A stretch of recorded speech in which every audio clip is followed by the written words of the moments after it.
In the extreme remote McMurdo dry valleys of Antarctica lay desolate and frozen wastelands tucked between ice and snow-free valleys.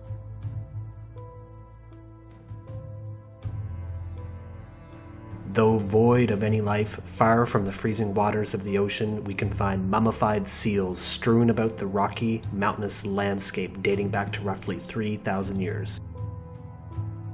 These petrified seals are found in almost full form with food left in the belly along with gravel and sand. Many show signs of a violent end with broken bones, fractured and smashed skulls.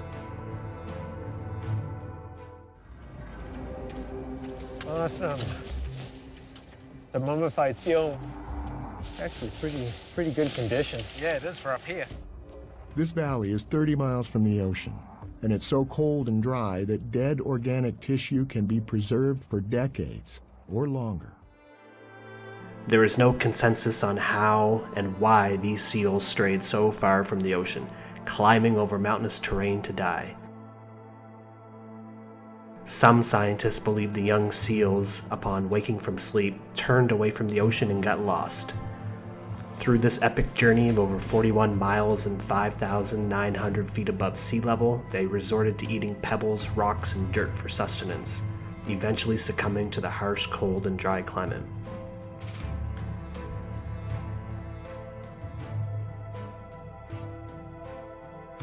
This theory is in direct contradiction to the doctrine of uniformity because we simply do not see this occur.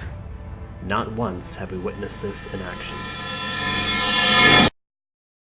Over in Madagascar, one can find what at first glance looks like undulating outcroppings and large hills. However, with the advent of Google Earth, these were soon discovered to be more. They were carved by water action.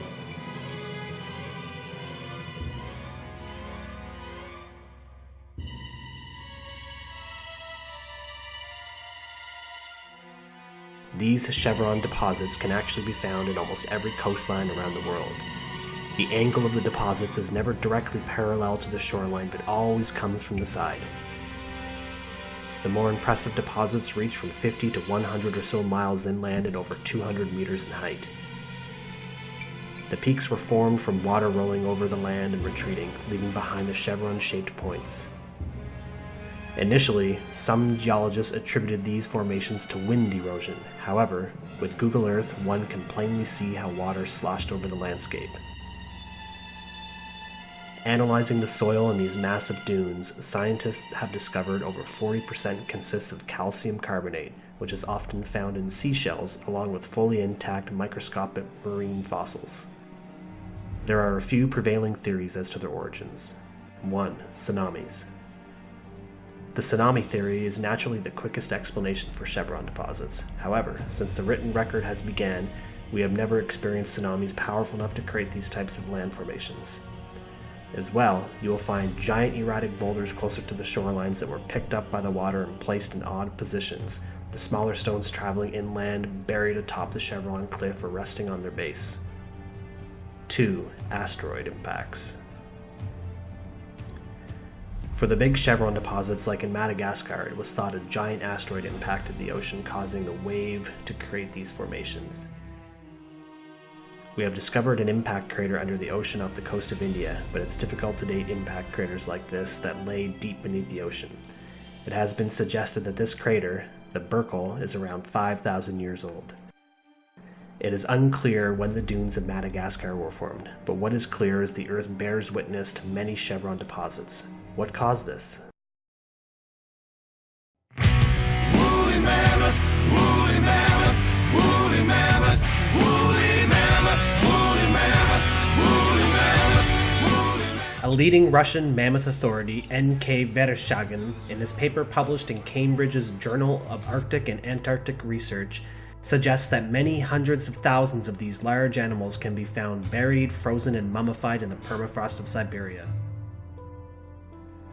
These animals have been found with buttercups and lush vegetation in their stomachs and between the teeth. They were massive herbivores, and much like the elephants today, the environment they must have existed in would have had to have been lush with vegetation.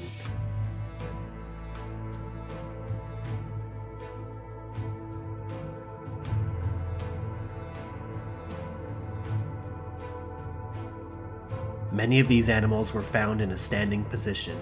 Many have broken bones, pelvis, ribs, and skulls.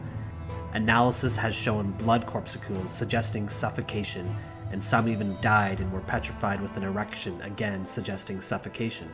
In 2007, the best preserved mammoth to date was discovered, named Lubia, whose trunk, mouth, and windpipe were stuffed with sediment.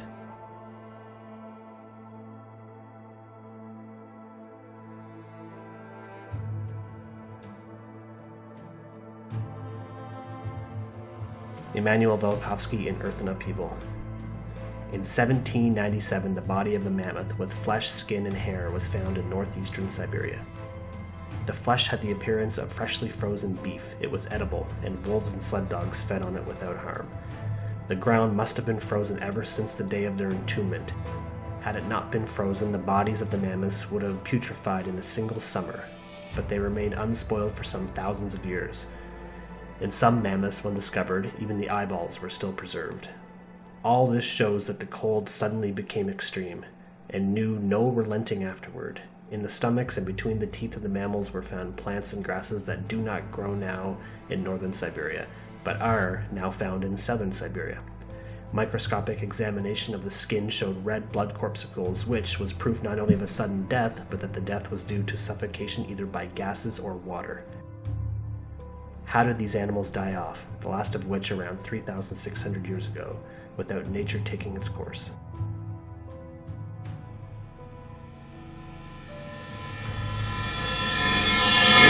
We can stare at clear evidence for centuries without recognizing it because the meaning is unthinkable. The 20th century was no different. In order to progress, we need to think the unthinkable. Velikovsky showed me that you could actually forensically examine the evidence from myths and legends and make some sense out of them, which required a scientific explanation. And I was interested in the science, and I was prepared to think the unthinkable. We both learned how to think the unthinkable from Immanuel Velikovsky's Worlds in Collision, where planets came close and exchanged cataclysmic thunderbolts. Dr. Velikovsky's challenge to experts, of course, was too much. They took refuge behind their hallowed man-made laws, which they believed made such things impossible.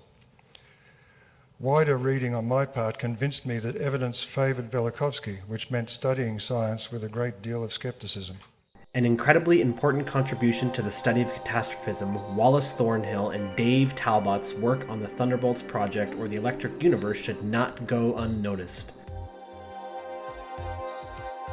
Thornhill, a plasma physicist, was creating electrical plasma discharges in a lab when symbolist Dave Talbot noticed a striking similarity in the various stages of the discharge. The global resemblance of Paleolithic rock art has been something that stumped anthropologists for quite some time. There is a line of thought within the fields of archaeology and anthropology, and indeed the sciences all together, that cross-cultural similarities in things like art must have arose because all humans are wired the same.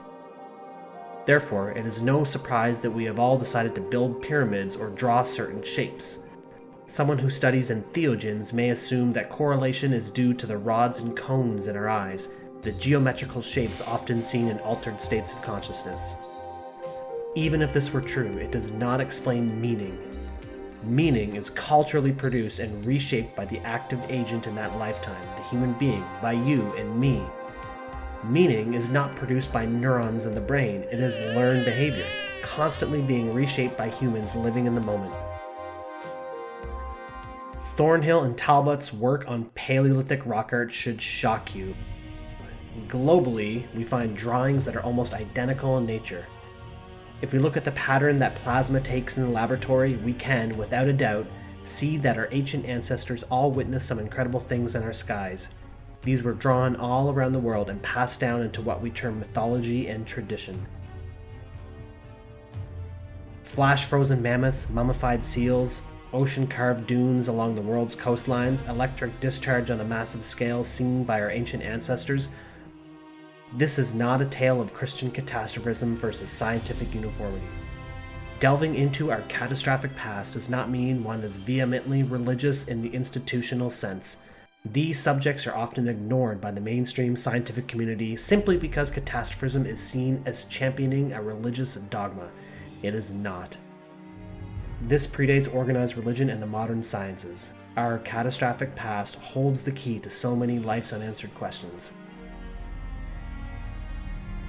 Spirituality, religion, history, mass psychology, geology, biology, tradition, mythology, cosmology, the UFO subject.